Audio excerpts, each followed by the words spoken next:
방금 소개받은 대전극동방송의 방송국장 이경 국장입니다. 사실 처음에 신학특강인데 그 부탁을 받았을 때 그냥 덥석 답변을 드렸습니다만, 이게 신학특강인데 개교 66주년으로 하는 신학특강인데 제가 어떤 이야기를 해야 하고 또 할 수 있을까라고 좀 생각을 많이 했는데요. 방송 현장에서 미디어를 통해서 복음을 전하는 일이 한 25년 정도 사역을 했습니다. 그래서 아마도 그런 현장 경험이 또 우리 오늘 이 자리에 있어서 조금이나마 또 좀 도움이 되지 않을까 싶어가지고요. 순종하는 마음으로 그렇게 오늘 강연을 준비했습니다. 미디어와 커뮤니케이션 변화라는 제목으로 저에게 이제 말씀을 좀 해달라고 그러셨었는데요. 먼저 드리고 싶은 얘기는 PPT를 좀 볼 수 있을까요? PPT를 좀 많이 준비를 했는데요. 광장 이야기를 먼저 좀 하려고 합니다. 대중은 광장에 모이고 싶어 하는 것 같습니다. 왜 그렇게 모이고 싶어 할까요? 지금 보시는 사진은 아시겠지만 1973년도에 빌리 그레엄 목사님을 초청한 여의도 집회입니다.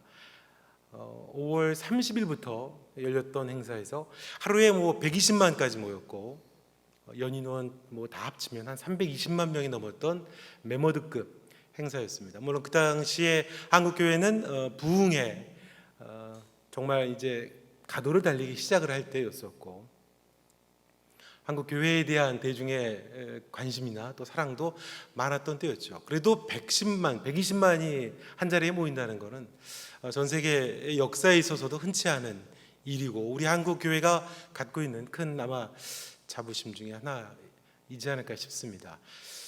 저 광장을 생각을 하면서 좀 그 생각을 해봤습니다. 왜 사람들은 모이는 걸까? 광장에 모이는 사람들은 정보를 아마 얻고 싶어서 그러지 않을까 싶습니다. 제한된 환경에서 정보를 접할 수 있는 방법이 상당히 제한이 되어 있기 때문에 정보를 접할 수 있는 방법, 그리고 연대감이겠죠. 나랑 비슷한 사람들, 또 나랑 똑같은 생각을 갖고 있는 사람들이 모이는 곳에 모여서 동질감을 확인을 하고 연대감을 느끼고, 조금 더 진보를 하면 어떤 이제 주장이나 목소리를 내려고 하는 거겠죠. 빌리 그레엄이라고 하는 세계적인 복음 전도 목사님이 오신다는 것이 1년 전부터 온 나라에서 모든 미디어가 광고를 했고, 어쩌면은 처음이자 마지막일 수 있는 기회고, 그 자리를 갈 수 있는 방법은 없는데 우연히 한국에 그런 기회가 한번 생기게 됐고, 그분이 전하는 메시지에 대한 정보를 들을 수 있는, 현장에 들을 수 있는, 또 그 당시에는 미디어라는 게 발달이 안 됐죠. 재방송으로 볼 수 있는 것도 아니고 지금처럼 CD가 만들어지는 것도 아닐 테니까 현장에서 들은 것만이 정보를 온전하게 접할 수 있는 방법이었지 않았을까 싶습니다. 또 교회 다니시는 분들은 위대한 복음 전도자가 모이는 집회에서 성령으로 하나 되는 그 연대감, 그래서 아마 굉장히 전국에서 많은 분들이 모이지 않았을까 싶습니다. 광장은 그런 복음에만 관계된 것뿐만이 아니고요, 우리나라 같은 경우도 역사의 중요한 변곡점에서는 광장에 늘 사람들이 모였습니다. 정부 정치적인 어떤 성향에 상관없이 이승만 정부 때도 그랬고, 또 6월 항쟁 때도 그랬고, 5.18 때도 그랬고, 최근에는 이번 선거 벌어지기 전까지 광화문이나 서초에서 사람들은 끊임없이 광장에 모였습니다. 내가 모르는 어떤 정보를 얻을 수 있는 통로가 될 거고, 또 나와 생각을 똑같이 하는 사람들과 모일 수 있는 장소이기 때문에 아마 사람들은 모였을 것 같습니다. 그리고 더 나아가서 내가 하고 싶은 주장, 이야기를 할 수 있는 힘을 과시할 수 있기 때문에 아마 모이지 않았을까 싶습니다. 큰 그렇게 거시적인 게 아니더라도, 저도 배드민턴을 좋아해서 배드민턴 동호회에 갑니다만, 사람들은 자꾸 모이고 싶어 합니다. 모여서 내가 좋아하는 것을 갖고 연대감을 누리고 싶어 하고, 공유하고 싶어 하고, 같이 그런 커뮤니티 안에서 서로가 좋아하는 것들을 확인하고 싶어 합니다. 그 커뮤니티 안에 들어오게 되면 조금 동의가 안 되는 것들도 웬만큼 다 동의가 됩니다. 거기에는 정말 다른 직업을 가진 사람들, 다른 취향을 가진 사람들, 세대에도 뛰어넘습니다. 그래서 사람들이 다 모입니다. 모여서 그런 연대감을 확인을 하게 됩니다. 극동방송, 제가 말씀을 드린 것처럼 극동방송의 방송국장이고, 예전에 이제 뉴미디어 국장을 서울에서도 제가 했습니다만, 그래서 방송사 이야기를 조금 하면서 같이 이야기를 하겠습니다. 극동방송이 일반 미디어가 아니고 복음을 전하는 미디어이기 때문에 어떤 교착점, 어떤 교집합이 아마도 교회와 목사님들과도 저희가 있지 않을까 싶은데요. 극동방송이 뉴미디어였습니다. 극동방송이 처음 FM 시대를 연구한 대전극동방송의 1989년도 개국이었고 56년도에 극동방송이 문을 열면서 사람들은 신세계를 맞이했습니다. 지금 우리가 유튜브를 얘기하는 것보다 더 신세계였겠죠. 왜냐하면 하용조 목사님이나 한경직 목사님의 설교를 여기서도 라디오를 틀면 들을 수가 있는 겁니다. 한번 생각을 해보시죠. 얼마나 당시의 교회 성도분들에게는 이게 충격이었을까요? 이동도 제한이 되어 있고 다른 목사님 설교라고 그러면 부흥회나 사경회를 통해서 몇 분 뵙는 걸 빼고는 다른 교회 목사님의 설교를 접할 기회가 상당히 제한되어 있던 그 시대에 라디오를 틀기만 하면 정말 다양한 교회 목사님들의 설교를, 지금 저희 대전극동방송에 한 80분 정도의 목사님 설교가 나가고 있습니다만 들을 수가 있는 겁니다. 마치 뷔페 식당에 온 것처럼. 더군다나 찬양을 다양한 버전으로 홍수와 같이 들을 수 있는 겁니다. 당시의 극동방송은 정말 시대에서는 상상하기 힘들었던 뉴미디어였습니다. 그래서 극동방송에서 뭐가 나가면 청취자들은 너무너무 좋아했습니다. 물론 지금도 좋아합니다만. 여기 이제 김인석 학과장님도 계시지만 구약 시대의 전염병의 역사를 통해서 돌아보는 성도들의 올바른 신앙의 자세에 관해서 이번에 특강을 합니다. 공개 세미나를 엽니다. 그러면 정말 자리가 꽉 찼습니다. 여기가 모이면 여기가 꽉 차고 어떤 교회에 모이면 교회에서 모이면 꽉 찹니다. 정보가 제한이 되어 있습니다. 그런 방식으로 그런 신학적인 해석을 구약에 빗대서 시대를 읽어낼 수 있는 정보가 없습니다. 극동방송에서 어느 날 그걸 던져주면 너무 고마운 겁니다. 그런 정보가 열리는 세미나도 접하기 어렵고 제한되어 있고 그런 강연을 해주시는 주제도 접하기 어려웠는데 극동방송에서 그걸 하겠다고 하고 어디서 모인다고 그러면 대중들, 성도들은 너무너무 좋아했습니다.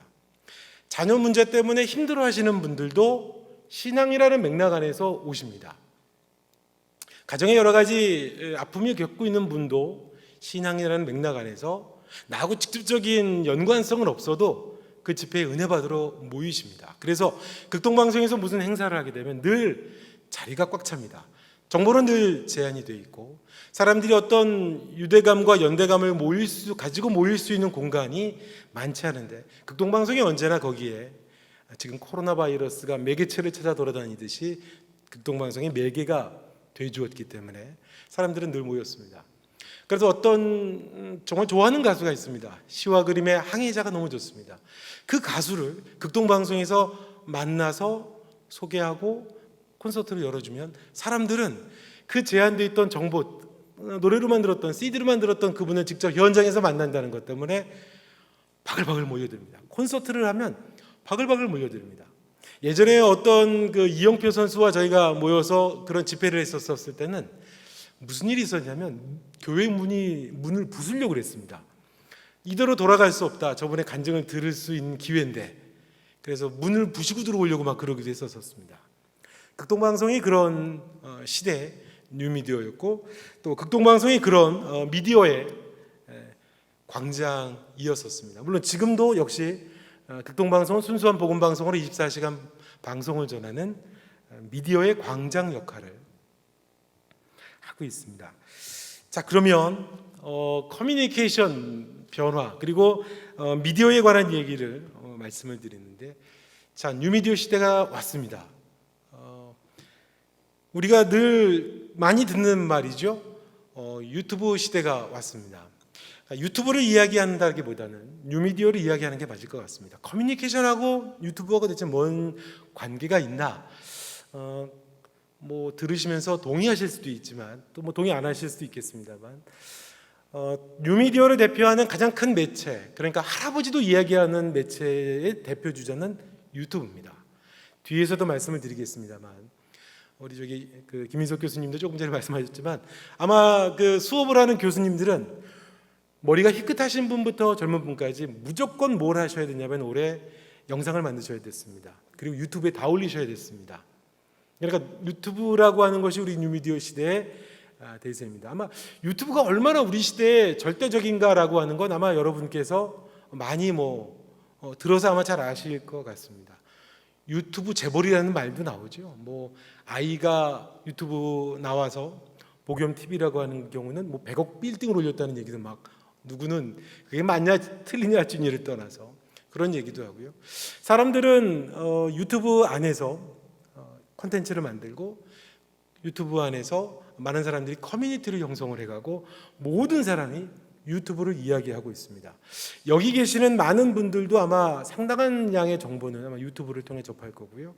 코로나로 이렇게 사람들이 못 모여도 유튜브를 통해서 우리는 영상으로 우리들이 나누고 싶은 정보들을 전하고 있습니다.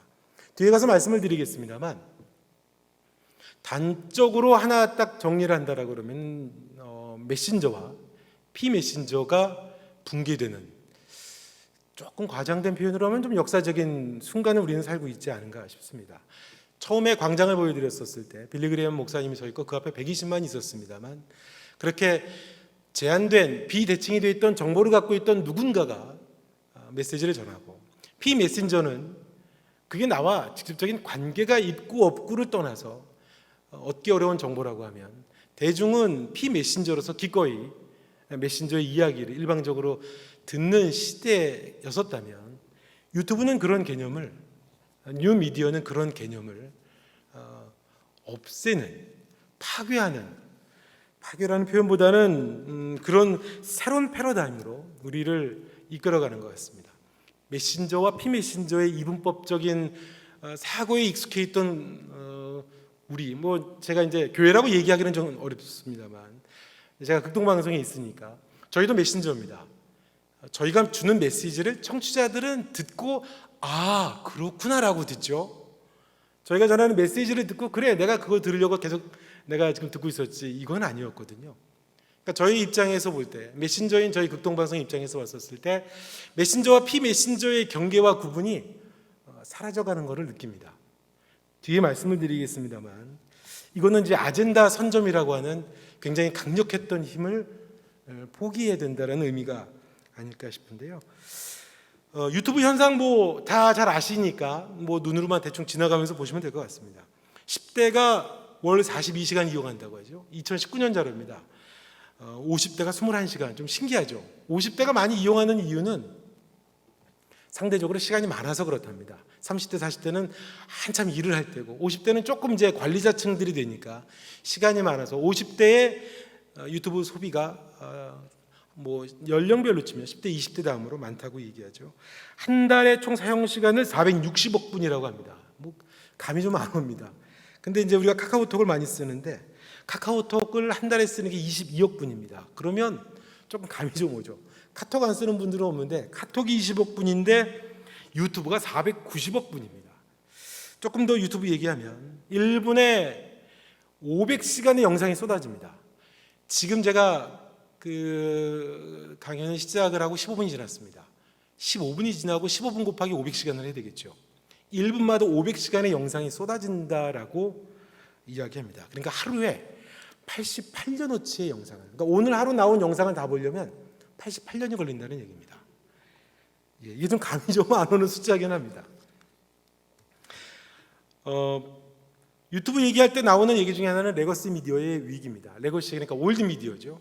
특별히 레거시 미디어라고 얘기를 하면 이제 메이저 3사를 이야기할 수 있겠습니다. 우리가 그러니까 이전에 메신저와 피메신저가 명확히 구분이 돼서 예전에 사랑과 야망을 하면 그 시간 30분 전부터 와서 광고도 다 봐야 되고 다 기다렸다가 시작한다라고 해서 그 시간을 맞춰서 그 방송을 보는 게 익숙하던 시대에 절대적인 영향력을 갖고 있던 메이저 3사, TV 방송사들 보시는 것처럼 굉장히 어렵다는 얘기들을 많이 합니다. 서울이어도 라디오 방송사들은 이제 광고가 붙지를 않습니다. 그러니까 기업 입장에서 봐도 미디어가 워낙 다변화되어 있는데 내가 그 거액을 들여서 굳이? 라는 생각을 하는 거죠. 그러니까 라디오는 더 할 수 있는 거죠. TV도 보시는 것처럼 KBS는 최근 5년간의 적자가 누적이 되고 있습니다. KBS가 적자가 계속 이렇게 되게 되면 아시죠? 월화 드라마를 다 폐지한다고 그러고요. 그 잘 나가던 무한도전도 폐지를 하고 아주 가끔씩은 뭐 부부의 세계인가요? 뭐 그렇게 히트치는 작품도 있지만 예전처럼 TV를 시간에 맞춰서 볼 만큼 TV가 절대적이지는 않습니다. 뭐 계약직도 20%를 감축한다고 그러고 인건비도 600억 원을 줄일 수 있는 방안을 뭐 찾는다고 그러고 MBC 같은 경우도 3년 연속 적자 폭이라고 하는데 계속 이렇게 적자가 되게 되면 뭐 부동산을 팔아야 되겠죠. 인력을 줄여야 되겠죠. 언제부터 잘 보게 되면 메이저 3사의 방송사의 인력 공채가 늘 내가 관심이 없어도 볼 수 있었던 뉴스였습니다. 기억이 나시나요? 잘 안 뽑죠. 그리고 뽑아도 계약직으로 많이 뽑게 됩니다. 인건비도 줄여야 되니까요. 조직에 있어서 가장 큰 비용은 인건비 아닙니까? 한 60, 70%를 인건비에서 차지를 하니까요.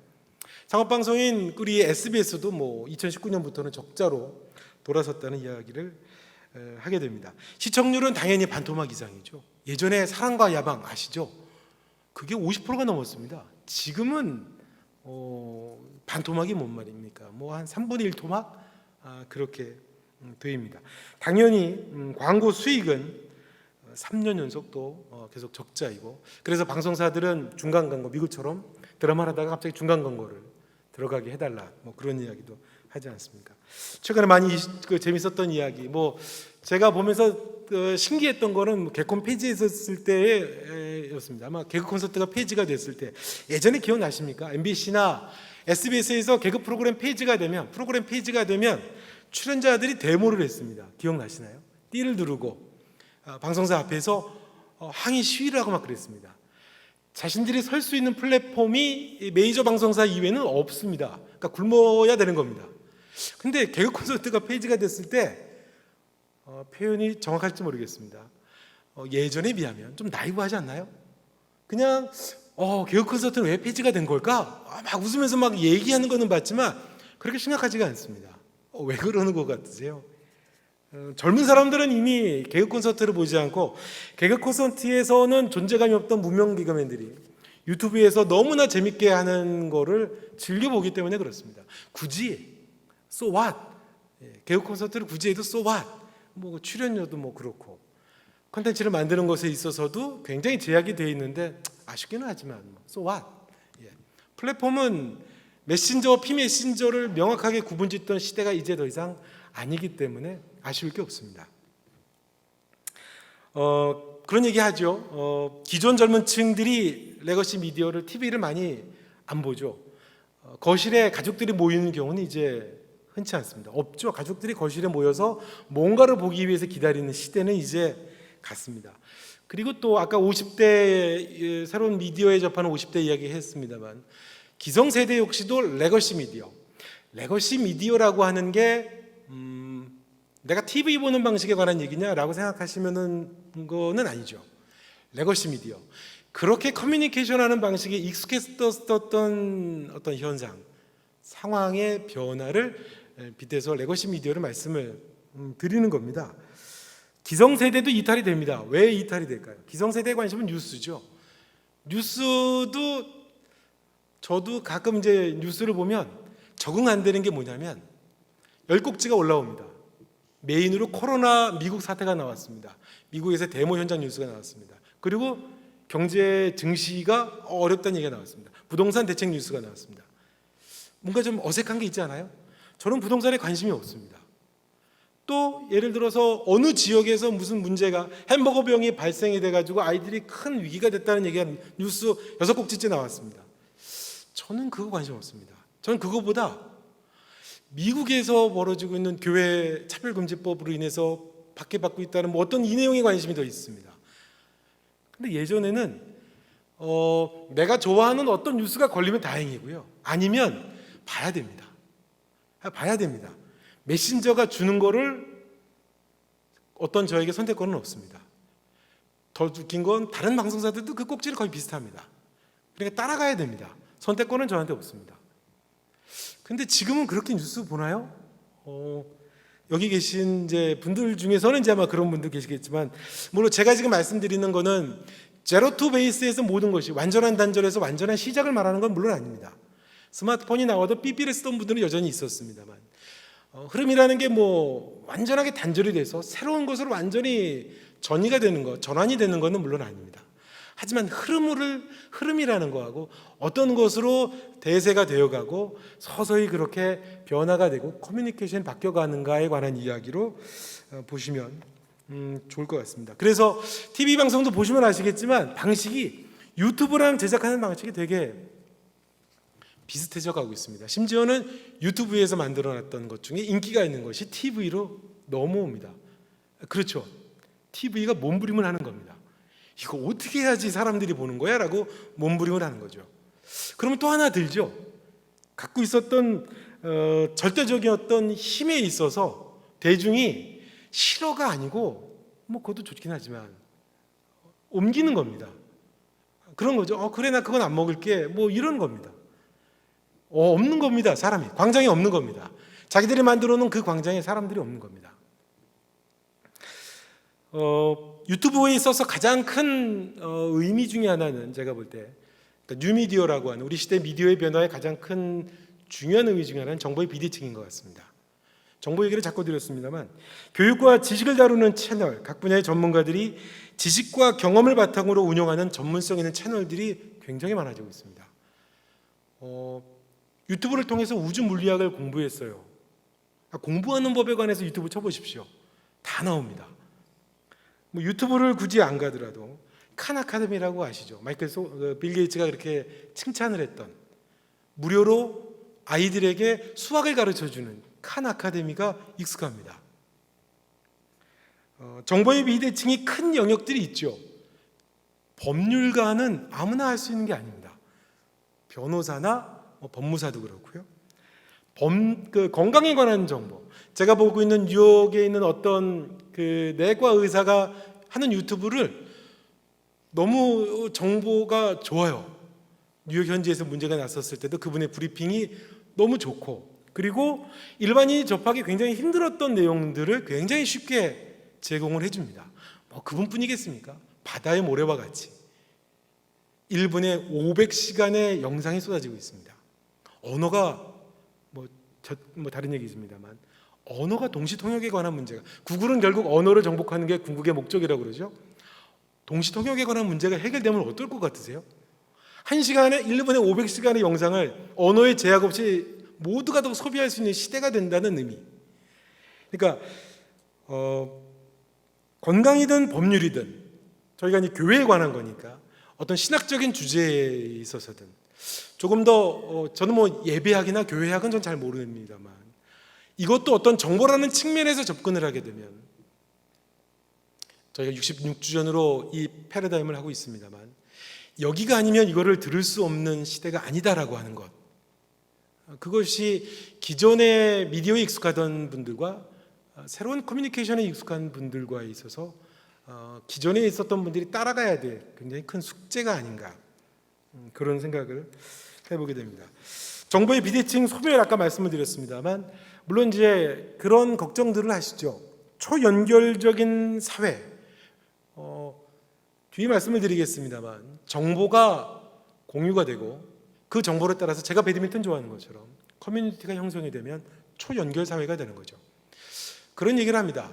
작년 올 초에 광화문과 서초에 모였던 사람들의 어떤 그 데모하는 거하고 예전에 모여서 데모했던 거하고는 다르다는 얘기를 합니다. 성격이 뭐냐면 예전에 모였던 대중은 이거는 좀 아니지 않냐라는 겁니다. 정보가 없습니다. 그래서 일단 온 겁니다. 아름아름 얘기를 듣고 그리고 앞에 나와 있는 연사가 정보를 제공을 합니다. 그리고 구호를 외칩니다. 주장을 합니다. 정보가 습득이 됩니다. 현장에서. 최근에 이제 모이는 집회 사람들, 뉴욕에서 코로나로 인해서 여러 집회가 있었죠. 블랙 피플에 대한 것들, 또 코로나는 음모론이다라고 한 사람들이 모였었습니다. 그분들이 모여서 거기서 어떤 정보를 얻었나요? 그거 아닙니다. 이분들은 이미 정보를 다 알고 온 분들입니다. 알고서 모여서 연대감을 갖고 자신들이 하려고 하는 이야기를 주장을 하는 성격의 모임입니다. 모임의 성격이 다른 거죠. 충분히 자기들이 얻을 수 있는 정보를 다 얻고 연결이 되어 있는 대중이라는 얘기죠. 물론 이제 저희가 교회이고 또 저희가 교인으로서 가짜뉴스에 대한 고민들이 있습니다. 별게 다 있습니다. 무속 신앙에 관한 것들도 넘쳐납니다. 요즘 뭐 공중파 텔레비전에서도 뭐 무당이 나와가지고 이렇게 막 상담해 주는 것도 있잖아요. 유튜브는 더합니다. 별게 다 있습니다. 대중은 그거에, 그 자극에 굉장히 익숙합니다. 제가 볼 때마다 느끼는 건 물이 바다를 덮은 것 같이 복음적인 컨텐츠가 우리 시대의 커뮤니케이션의 방식에 맞는 방식으로 우리 대중들이 몰려있는 그 광장에 들어가야 될 텐데, 근데 옮겨져 있는 그 광장에 무당들이 모여서 되게 세련되게 나옵니다. 되게 멋있게 나옵니다. 되게 마음이 아프더라고요. 근데 가짜 정보, 거짓 정보를 갖고도 연결이 되는 사회, 커뮤니티가 형성되는 사회, 우리는 우리끼리 모여서, 조금 전 앞에 있었던 교수님 말씀해 주신 것처럼 우리끼리 닫혀져 있는 공간에 모여서 이게 그러는 동안에 120만이 몇 마리입니까? 1200만, 1억 2천, 10억이 모이는 광장의 사람들은 잘못된 정보를, 또 가짜 정보를 연결돼서 공유하고 연대감을 갖고 동질감을 갖고 구호를 외친다라고 하는 것, 그것에 대해서 교회와 우리 교인들은 분명히 관심을, 저희 또 극동방송도 관심을 가져야 된 것 같습니다. 정보의 비대칭 말씀을 드렸습니다만, 정보의 비대칭에 있어서 더 한 걸음 더 들어가면 주도권이 옮겨졌다는 게, 그러니까 뭐 극동방송 입장에서 말씀을 드리는 게 아마 가장 뭐 현장에 있는 사람으로서 더 의미가 있을 것 같습니다. 주도권이 옮겨졌습니다. 말씀을 드린 것처럼 아까 제가 그런 말씀을 드렸지 않습니까? 어떤 구약 시대의 전염병의 역사를 통해서 바라본 하나님의 일하심을 갖고 한다라고 그러면, 극동방송이 만들어 놓은 거니까 우리 아이가 문제가 있는 분도, 경제적인 문제가 있는 분도 어떤 신앙의 연대감을 갖고 옵니다. 지금은 뭐 김인석 교수님의 탁월한 역량에 비하면 여전히 모이겠습니다만 자신할 수 없습니다. 선택할 수 있는 주도권은 제가 느끼기 바로는, 물론 제가 아까 말씀을 드렸습니다만 완전한 단절에서 완전한 시작이 지금 이루어지고 있는 거냐라는 의미는 아닙니다. 하지만 큰 물결인 거죠. 커뮤니케이션의 큰 변화라고 하는 거죠. 선택이 저희에게 있지 않습니다. 아젠다를 설정하는 능력이, 아젠다를 설정하는 권한이 저희에게 없습니다. 여기 이렇게 모여 계십니다.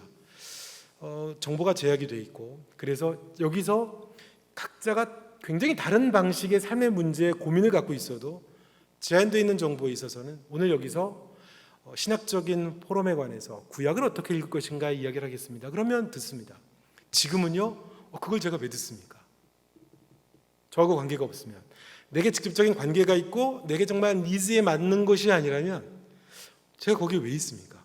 내게 그 소중한 시간을 그거로 하고 있느니, 내가 알고 있는 어떤 전문가가 유튜브 방식에서 올려놓아 있는 전문적인 내용들, 정보들, 그 정보를 제가 학습하는 게 낫죠. 뉴스꼭 작가 말씀을 드렸습니다만, 제가 원하는 건 1번, 3번, 7번 꼭지입니다. 2번, 4번, 5번 꼭지는 미안하지만 저는 별로 그렇게 관심이 없습니다. 근데 그걸 제가 왜 그 자리에 앉아서 그걸 들어야 되죠? 예전에는 방식이 없습니다. 그거 아니면 접할 수 있는 방법이 없으니까요. 플랫폼은 딱 3개입니다. 뭐 MBC, SBS 이렇게 들어야 되는 겁니다. 라디오 플랫폼 되게 제한적입니다. 신문 플랫폼이 정해져 있습니다. 그걸 준 걸 보고 저희들은 소비를 해야 되는 거였습니다. 지금은요, 아닙니다. 제가 이거 할 건데 이거 좀 들어보시죠 라고 하면 대중이 그래도 뭐 딱히 그런 거 아닙니다. 그거에 대해서 물론 논의를 할 수 있는 부분이 있습니다.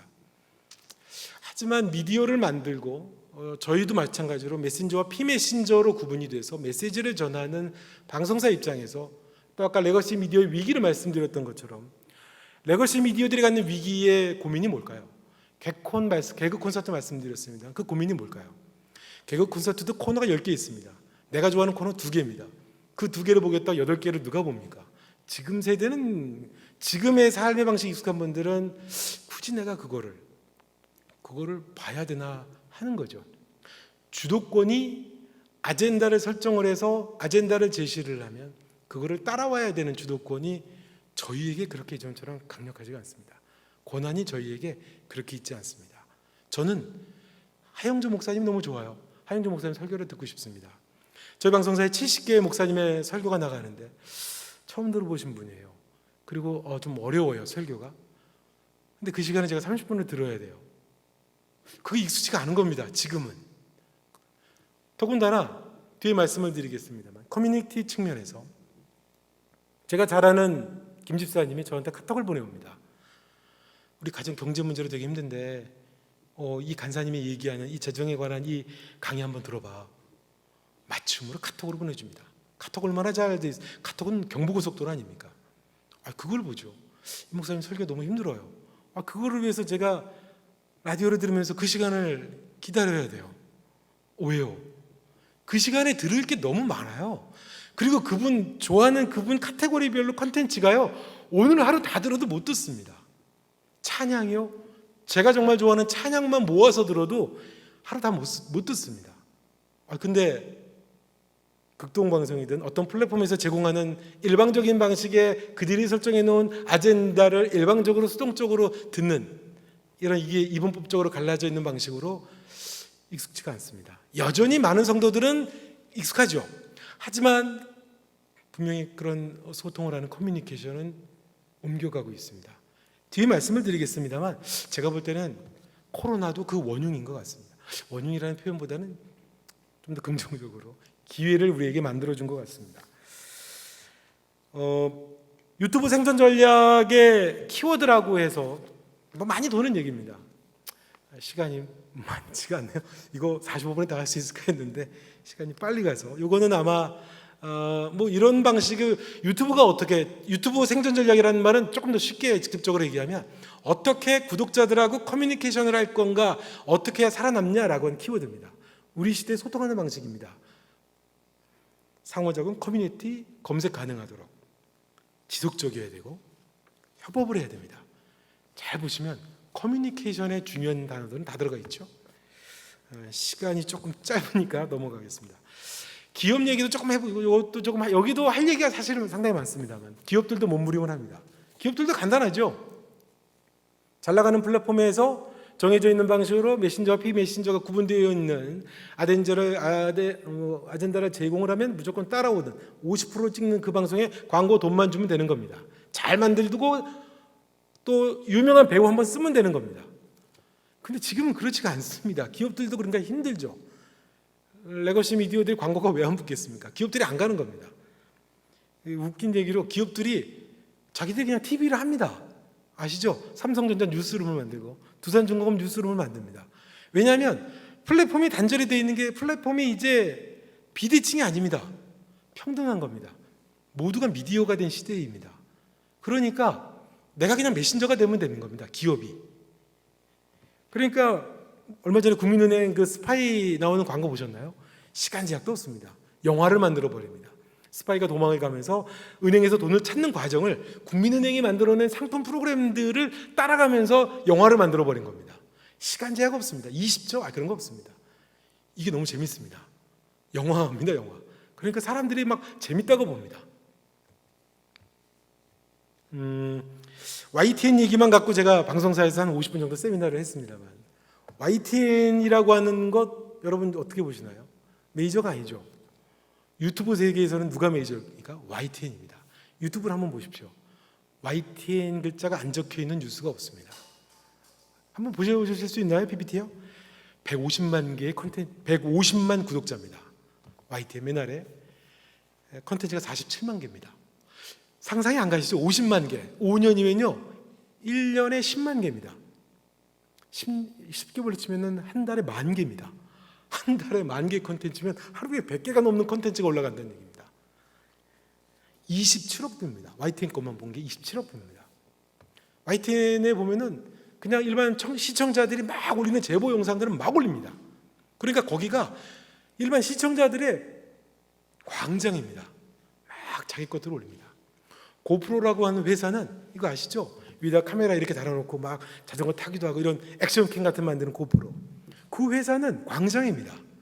고프로 카메라를 달고 찍은 영상들을 서로 막 올리라고 하는 겁니다.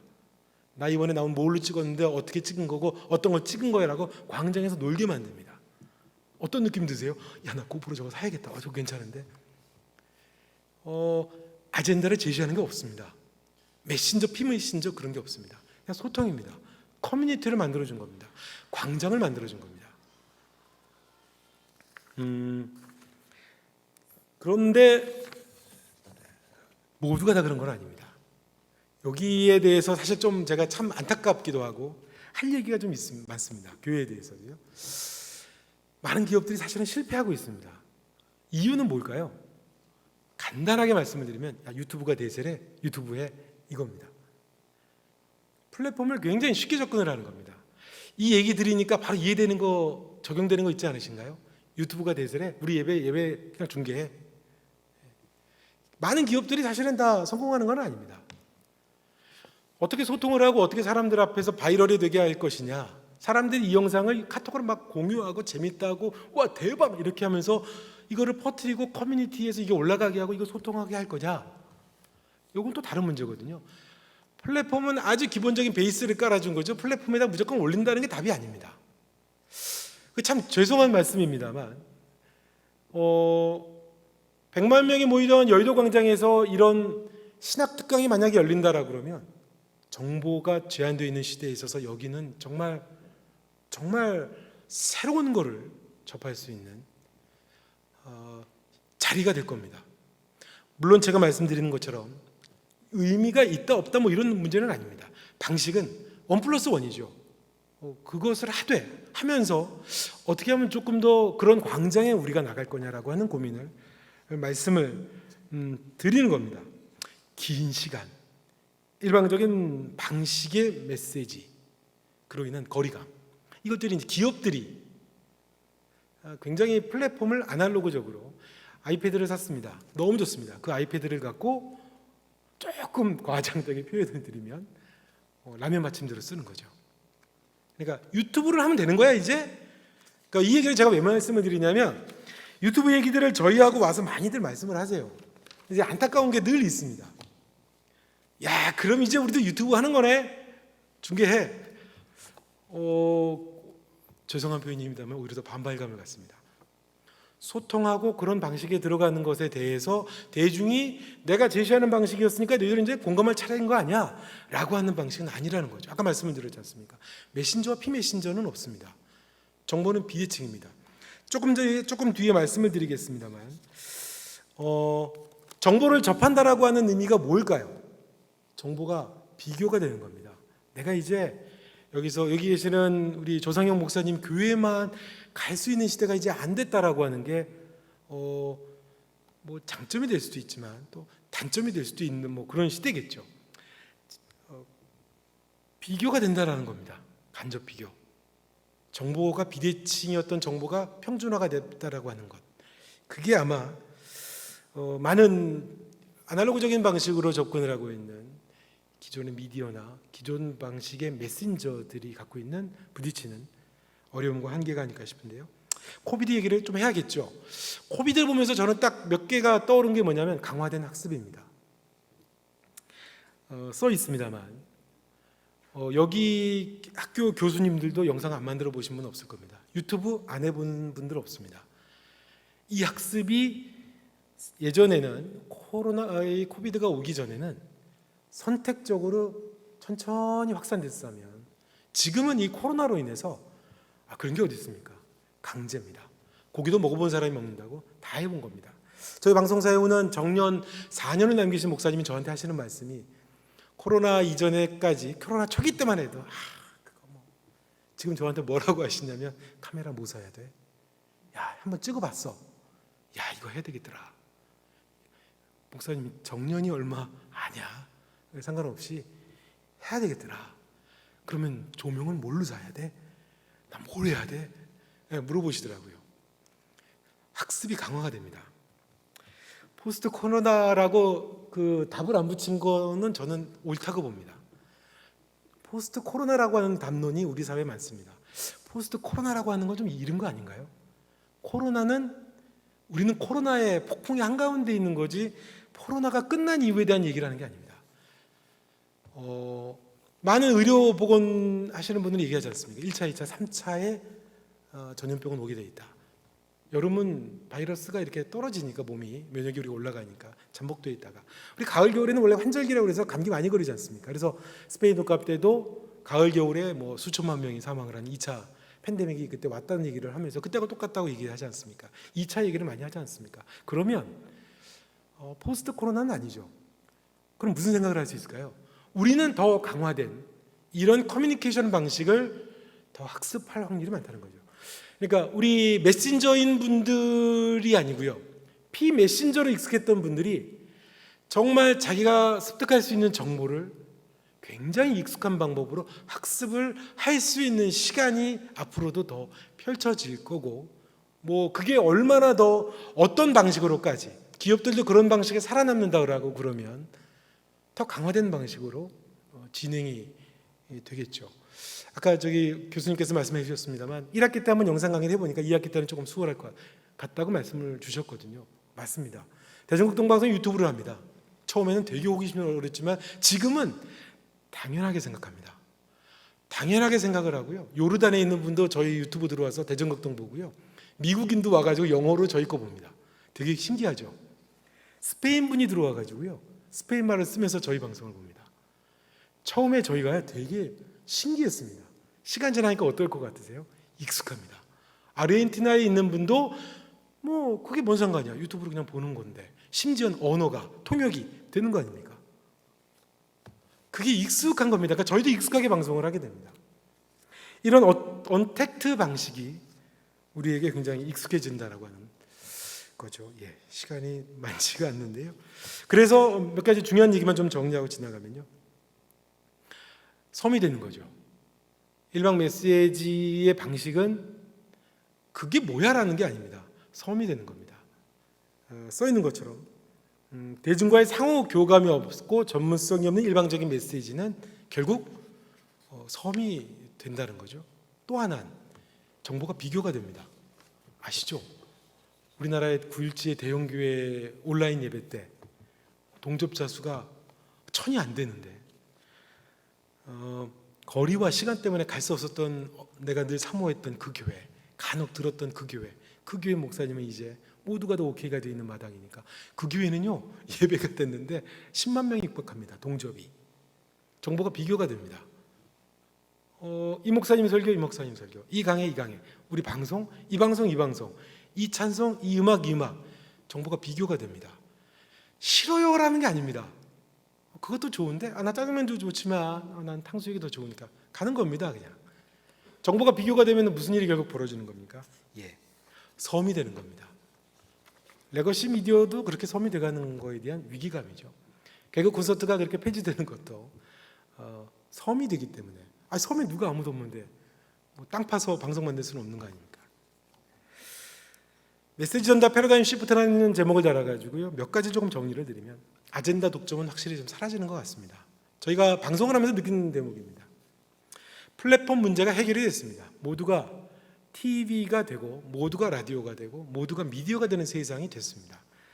아젠다가 독점이 되면 누구나 메신저가 돼서 유통이 될 수가 있기 때문에 주도권은 대중에게로 넘어갔죠. 물론 이것에 관해서도 논의가 될 부분이 있습니다만 지금은 뭐 조금 이렇게 총론적으로 말씀을 좀 드리는 거죠. 친밀감입니다. 친밀감. 아까 이제 유튜브 말씀을 드렸습니다만 김동호 목사님이 암이 걸리셨습니다. 아시죠? 그리고 그냥 조용히 당신이 아침마다 큐티하는 걸로 해서 그냥 이렇게 큐티하고 조용히 얘기하고 있는 게 조회수가 너무 높게 나왔습니다. 너무 사람들에게 사랑을 받습니다. 그래서 김동호 목사님이 김동호 TV를 해야 되겠다라고 하셨습니다. 햄연지라고 아시나요? 요즘 한참 화제인 오뚜기 딸 뮤지컬 배우인 햄연지. 여기는 아빠 회사인 오뚜기를 그 소재로 해서 콘텐츠를 만듭니다. 너무 친밀해요. 오뚜기 광고는 기억나는 게 없습니다. 햄연지에서 이야기하는 오뚜기 제품들만 기억이 납니다. 거기 댓글도 보셨나요? 저희 가족은 3대가 죽을 때까지 오뚜기입니다. 돈 한 푼 안 들이고요. 오뚜기 광고가 거기에 있는 함 회장님이 나와가지고 같이 컨텐츠를 만듭니다. 그 친밀감에 대중이 갖고 있는 이미지 댓글을 보시면 아실 겁니다. 거기에는요 드러나지 않은 미담들까지 다 올라옵니다. 그 댓글을 보고 또 누군가 사람들이 또 감동을 받았습니다. 소통을 그렇게 합니다. 천문학적인 광고 마케팅 비용으로도 만들 수가 없는 겁니다. 말씀을 드린 것처럼 새로운 커뮤니티 방식이죠. 동질감, 연대감, 바이럴을 하고 그리고 유통을 시키는 겁니다. 우리 목사님 죄송합니다만 제가 더 좋아하는 게 있어서 유통을 하는 거죠. 뭐 극동방송 얘기도 제가 좀 하려고 그랬는데 그거 제가 넘어가고요. 새로운 광장이 그렇게 만들어지고 있습니다. 거실은 소멸이 됐습니다. 거실에서 모여서 TV 보고 기다렸다 보는 시대가 이제 아니죠. 마찬가지입니다. 거실을 광장으로 보기 때문에 제가 거실이라고 쓴 거고요. 모두가 광장에 있던 시대에서 세대와 주제를 넘어서 콘텐츠 하나로 연결이 되고 소통되는 다른 광장으로 다 옮겨가고 있습니다. 그리고 그 광장은 굉장히 뜨겁습니다. 굉장히 뜨겁습니다. 내가 권투를 아무리 좋아해도, 아버지가 권투를 싫어해도 아버지가 권투를 보니까 할 수 없이 가족이 모이던 그런 게 아닙니다. 좋아하던 사람들이 모이는 광장입니다. 얼마나 뜨겁겠습니까? 새로운 광장에서 실체 없는 연대가 이루어집니다. 교회에 대한 공격 어디서 주로 보시나요? 방송사에 대한 공격 저희가 신문에서 보는 거 아닙니다. TV에서 보지 않습니다. 사람들이 모여가지고 막 이러는 것에 없습니다. 실체가 없습니다. 자기들이 만든 커뮤니티 공간, SNS 공간에서 저희들에게 또 교회를 향한 실체 없는 공격이 커뮤니티가 이루어지고 자행이 되고 있습니다. 시간을 뒤에 좀 빨리 좀 뺐는데요. 이 글을 좀 읽어드리고 괜찮을까요? 이것만 뭐 한 1분 안에 끝날 수 있는가요? 이거는 뭐 제가 쓴 글은 아닙니다. 근데 이 글을 어쩌면 이렇게 우리 시대를 정확하게 이야기를 했을까 싶어가지고 꼭 읽어드리고 싶었던 내용입니다. 로버트 킨슬이라고 하는 유튜브 CBO입니다. 브랜드 최고 경영자인데요. 이분이 한 얘기입니다. 커뮤니케이션과 미디어의 변화, 우리 교회가 그럼 어떻게 접근할 것인가에 관해서 아마 이분의 얘기에서도 많은 힌트가 될 것 같아서요. 꼭 들려드리고 싶었던 대목인데요. 사람은 누구나 어딘가에 소속되고 싶어하는 욕망을 갖고 있다. 또한 사람들은 자신의 의견이 타인에게 인정받고 자신의 경험이 타인에게 긍정적인 영향을 미치고 자신의 감정이 중요하게 받아들여지는 세상에서 살고 싶어한다. 아니, 우리는 지금 그런 세상에 살고 있다. 단지 물리적 거리와 심리적 갈등 탓에 제대로 알아채지 못할 뿐이다. 그런데 유튜브라는 미디어가 우리가 바라는 세상을 열어줬다. 새로운 창구가 됐다. 유튜브를 통해 우리는 자신과 비슷한 외형에 비슷한 사고방식을 갖고 또 같은 것을 좋아하는 다른 사람들을 만날 수 있게 됐다. 또 자신과 같은 아픔을 겪고 있거나 같은 폭력에 시달리는 친구도 만날 수 있게 됐다. 자신이 다니는 학교 또는 교회 주변에서 찾을 수는 없었던 동지를 만날 수 있게 됐다. 유튜브라는 미디어 방식이 우리 사회에 단순히 영상을 유통하는 의미를 넘어 서로 유대감을 형성하고 관계를 맺어가는 일종의 커뮤니케이션 플랫폼이다. 대중이 슈퍼챗을 통해 광고를 통해 막대한 수익을 제공하는 이유, 단순한 컨텐츠의 문제가 아니다. 이는 소속감을 팔고 있고 기꺼이 그 소속감에 속하는 것에 대한 대가다라고 로버트 킨슬 CBO가 말씀을 하셨습니다. 제가 뭐 전문가는 아닙니다만 그래도 미디어 쪽에 있는 사람으로서 경험했던 이야기들 조금이나마 좀 도움이 되셨으면 좋겠다 싶은 마음에서 말씀을 드렸고요. 제 강의를 여기서 마치도록 하겠습니다. 고맙습니다.